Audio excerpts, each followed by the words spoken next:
Hello everyone and welcome to Expat Lifestyle with Bats. Today I want to dive into the exciting world of international teaching. And if you've ever dreamt of teaching in different countries, experiencing diverse cultures and making a lasting impact on young minds worldwide, you're in the right place here.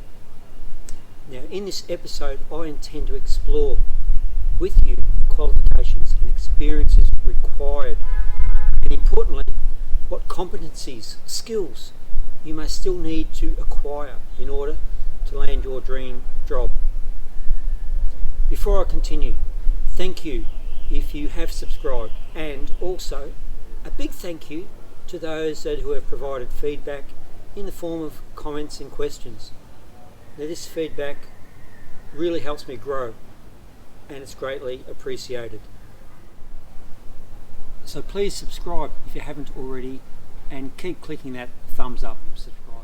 In my opinion, which is also supported by educational leaders that I've worked with, securing an international teaching job requires a combination of educational qualifications, teaching experience, language skills, and those personal attributes that contribute to positive interpersonal relationships. And positive interpersonal interactions contribute to emotional well-being, relationship building, effective communication, conflict resolution, personal growth, and overall success in various aspects of life. These interactions create a positive ripple effect, not only benefiting you, but also in contributing to a more harmonious and connected school community. So what does it take to become an effective international teacher? While requirements can vary from country to country, school to school, there are some common qualifications that can set you on the right path. So I'm going to go through those now, and this is a great opportunity for you to reflect and think about what you currently have and what you perhaps need to undertake to improve the chances of you obtaining a position internationally. So number one, a bachelor's degree in education or related field of study is a minimum requirement. For myself, my bachelor's is in applied science and I majored in physical education and history. So that provides me a 2-subject advantage. I can teach in 2 subjects, and recruiters do like that because it provides more flexibility. Teaching certification. You need a teaching license, and holding a valid teaching certification or license from your home country demonstrates your competency as an educator. Now, many international schools prefer teachers who are certified. I would say all schools would want a certified teacher. I'm sure you'd agree with that. So after my 3-year degree, I then did another year of teacher training in Australia. That's called a Diploma of Education, and that's a compulsory qualification in Australia to be registered with the Victorian Institute of Teaching. And being registered with the VIT, the Victorian Institute of Teaching, enables teachers to be recognised as part of a regulated and registered profession across Australia, but also in New Zealand too. And the VIT, the Victorian Institute of Teaching, is aligned with the Australian professional standards for teachers. So within your own country, do you have certification? Can you belong to an institute like the VIT? And if you are, you just need to be able to authenticate that. Recruiters, whether it's the head of a school or a principal, a leader of a division, also are looking for educators with advanced degrees or specializations. So we're now talking about a master's degree or postgraduate studies in education or a specific subject area or a relevant field that can make you stand out.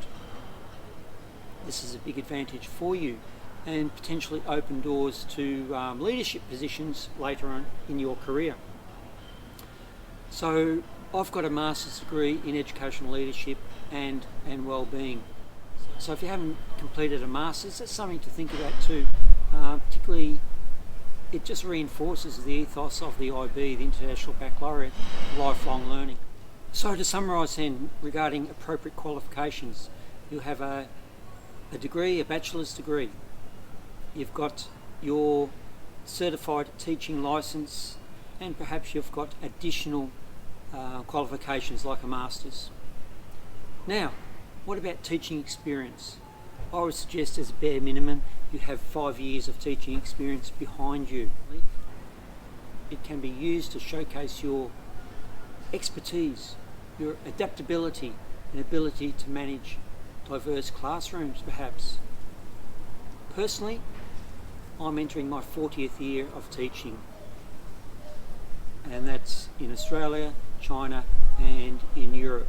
Now, I've also taught across all grade levels at the secondary school level, so that's in middle school and high school, and I've taught in 3 curricula, so the Australian National Curriculum, the International Baccalaureate Curriculum and the Cambridge IGC SE Curriculum. So no doubt you have experience with your own national curriculum, but have you got IB experience and or Cambridge IGC SE experience at middle years or A levels, or have you experience with the American core common standards there? If not, that leads into the next important aspect for you to develop, and that is professional development. Demonstrating the professional development and training that you have undertaken is certainly important. So, continuing education, attending workshops and staying updated with the latest teaching methodologies and technologies is important, and it shows that you have got a commitment to ongoing improvement, ongoing learning. Be strategic here with the future professional development that you do undertake. What do you need to do? What do you need to complete to gain that point of difference? That's important. And if you haven't got IB experience, the International Baccalaureate has a huge amount of courses that you can undertake online and also face to face. And the same can be said for the Cambridge IGC SE. So what are you currently lacking? And that's what you should target with regards to your professional development. And look, as an example, before leaving Australia, I did complete specific IB training at the diploma level and have since continued with further professional development at the MYP level. And this training was targeting the following subject areas: at the DP level, sports science and history, and at the MYP level, individuals and societies, and across the school, student wellbeing and leadership. One of the charms of living in Florence. Now, I have completed additional PD throughout my journey, but the examples I have provided really do target what the majority of recruiters are looking for: educators with IB experience, Cambridge experience or AP experience. So as I said, be strategic with the PD that you undertake moving forward. A positive, passionate educator is what will help you be recruited. How can you demonstrate that to a recruiter? Are you proficient in English? You do need to be if you are going to be in an international school where the curriculum is taught in English. Start collating and ensuring you have all of your qualifications and documents in place, because they do need to be authenticated well before you commence this journey in terms of trying to be recruited. Something to think about too, Please ensure, if you are leaving schools, that you get references from the head of school or the principal of a division or your subject leader. Please do that.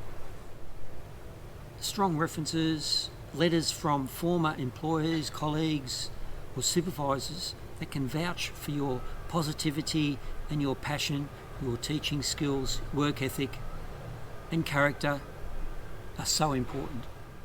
Securing an international teaching job often requires a combination of educational qualifications, teaching experience, language skills and personal competencies or attributes. Reflect on where you are currently and perhaps what further growth may be necessary for you.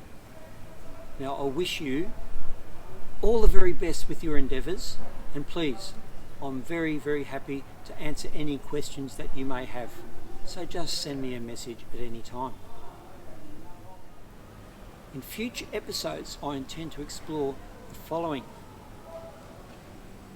the recruitment process and securing your job in that vital interview. What can you expect regarding interview questions? Classroom Management 101, one of the key aspects that recruiters are looking for, teachers who have good management skills in their classroom. And following that, I want to explore with you some prominent educational researchers: John Hattie, Bill Rogers and Ron Richard. They all provide some fantastic evidence-based research on current teaching practices. Now, I hope you've enjoyed this episode. As always, thumbs up, subscribe and bell notifications on.